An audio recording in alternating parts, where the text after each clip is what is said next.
देखो, पत्नी की हालत देखो, पति की हालत देखो। आप देखो, जिसकी लाइफ में शैतान काम कर रहा है, सिर्फ उसी की लाइफ में नुकसान नहीं हो रहा, उसके परिवार की लाइफ में भी फाइनेंशियल नुकसान हो रहा है, शांति का नुकसान हो रहा है। और इसीलिए जब एक व्यक्ति चर्च में आता है और छुटकारा ग्रहण करता है, सबसे ज्यादा विरोध उसी व्यक्ति का या चर्च का होता है, क्योंकि शैतान को कभी भी छुटकारा पसंद नहीं है। क्योंकि शैतान ये बात जानता है कि ये छुटकारा सिर्फ इस व्यक्ति का नहीं होगा, ये छुटकारा इसकी फाइनेंशियल लाइफ का भी होगा। एक व्यक्ति अगर शराब पीता है तो कितने लाख रुपया, कितने हजारों रुपया वो एक साल में खराब करता है। अपनी फैमिली के साथ वो घूमने नहीं जाता क्योंकि हर समय उसके दिमाग में शराब है। शाम को वो अपने बच्चों के साथ नहीं बैठ पाता क्योंकि जैसे ही शाम का वो शाम होती है उसके दिमाग में शराब घूमती है। वो अपने बच्चों के साथ समय नहीं बिता पाता क्योंकि उसके शाम को उसके समय में शराब है। अपनी पत्नी के साथ बात नहीं करता क्योंकि शाम को उसको तलब लगती है और वो शराब पीने के लिए दौड़ता है। ये क्या है? ये बंधन है। और वचन में लिखा हुआ है कि जब परमेश्वर वहां छुड़ाने के लिए गए तो शैतान कहता तो समय से पहले मुझे दुख देने के लिए क्यों आया है? क्योंकि एक परिवार में अगर एक व्यक्ति भी शैतान के झांसे में है, बंधन में है, तो वो पूरे परिवार का भी उसमें नुकसान होता है। फाइनेंशियल नुकसान, इमोशनल नुकसान, सोशल नुकसान। ऐसे बहुत से परिवार हैं जहां पर रिश्ते नहीं हो पाते क्योंकि उनकी फैमिली का एक मेंबर शराबी है।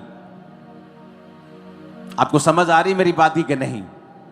और इसीलिए जब चर्च में लोग आते हैं, जब चर्च में आप बोलते हो कि मैं चर्च में जा रहा हूं, सबसे ज्यादा विरोध चर्च का होता है।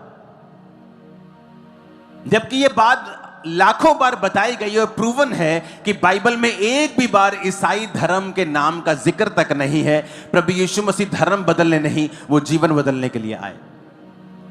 अगर उन्होंने कहा होता कि हां धर्म बदलो, तो हमें फिर कहने में क्या प्रॉब्लम है? हम भी बाइबल पकड़ के कहते हैं कि हां सब यीशु मसीह ने कहा है धर्म बदल लो, तो हमें फिर क्या दिक्कत है? इसके लिए कोई परसिक्यूशन और भी फेस करना पड़ता तो हम करते, फिर क्या डर है किसी का?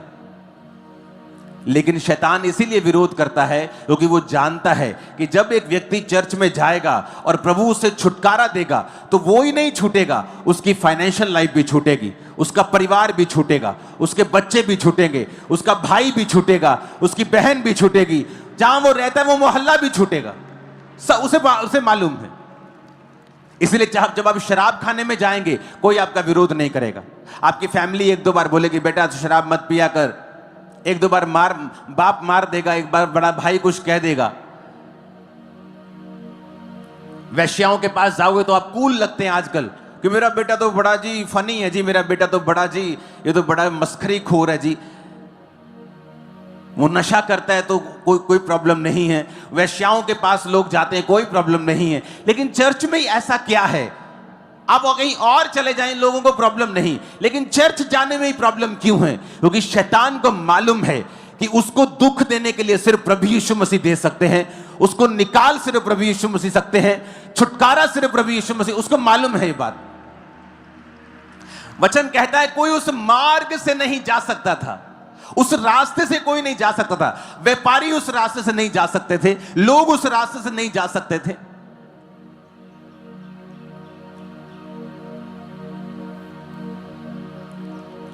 हालेलुया।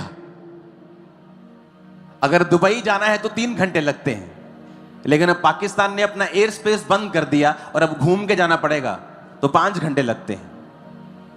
उसी तरह यह व्यक्ति जहां रहता था दुष्ट आत्मा वाला, तो लोग उस सीधे रास्ते से जा नहीं सकते थे, घूम के जाना पड़ता था। जब रास्ता बंद हो जाता है, या किसी इंसान की वजह से या यहां पर दुष्ट आत्मा की वजह से, कारण अलग अलग हो सकते हैं,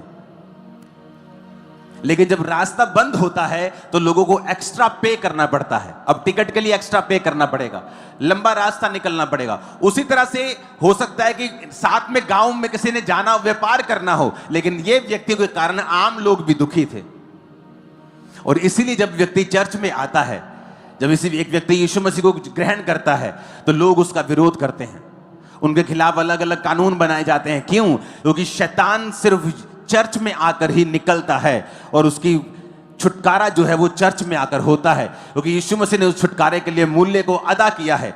इसलिए वचन कहता है जो काठ पर लटकाया जाता है वो श्रापित है, वो तुम्हारे लिए बांधा गया कि तुम्हें शैतान के बंधनों से आजाद कर सके। और वचन कहता है परमेश्वर ने शैतान पर फतह पाकर जब जी उठा, मौत पर फतह पाई, शैतान पर फतह पाई, मुर्दों में से जी उठा। और आज जब तुम परमेश्वर को ग्रहण करते हो, तुम भी शैतान के ऊपर फतह प्राप्त करते हो। इसलिए प्रभु यीशु मसीह ने कहा था, मैं तुम्हें सामर्थ पर, उनकी बिच्छुओं की, सांपों की सारी सामर्थ पर अधिकार देता हूं, किसी वस्तु से तुम्हें कुछ भी हानि नहीं होगी। जो परम प्रधान के छाए हुए स्थान में बैठा रहेगा वो सर्वशक्तिमान की छाया में ठिकाना पाएगा। और तू सांप अजगर को क्या करेगा? लताड़ेगा, सिंह को लताड़ेगा, अजगर को लताड़ेगा। शैतान के ऊपर परमेश्वर ने आपको अधिकार दिया है। और इसीलिए जब अब एक व्यक्ति चर्च में आता है उसका विरोध होता है, क्योंकि शैतान को पता है अगर ये छूटा इसका परिवार भी छूटेगा, इसका फाइनेंस भी छूटेगा, इसका मोहल्ला भी छूट जाएगा, इसके लोग भी छूट जाएंगे, इसके बच्चे भी छूट जाएंगे, पत्नी छूट जाएगी, पति छूट जाएगा, उसको सब पता है, इसलिए वो विरोध करता है। इसलिए तो परमेश्वर ने कहा था जब तुम्हारा विरोध हो डरना मत, अपना काम करते रहना, डरना मत। जब आप डरेंगे नहीं, आप भी छुटकारा पाएंगे, आपका परिवार भी छुटकारा पाएगा। मेरे परिवार में जिन लोगों ने मुझे डराया और जिन लोगों ने मुझसे बात नहीं की कि तू परमेश्वर में चला गया, क्रिश्चियन बन गया, आज वही लोग उस छुटकारे का आनंद ले रहे हैं। अगर वो आज परमेश्वर में ना होते तो मैं आपको गारंटी देता हूं दुखी होते और हद के बीमार होते, क्योंकि आज वो खुद भी परमेश्वर में हैं तो प्रभु उनको साथ साथ चंगा करता है, उन्हें भी आजाद करता है, उन्हें भी छूता है।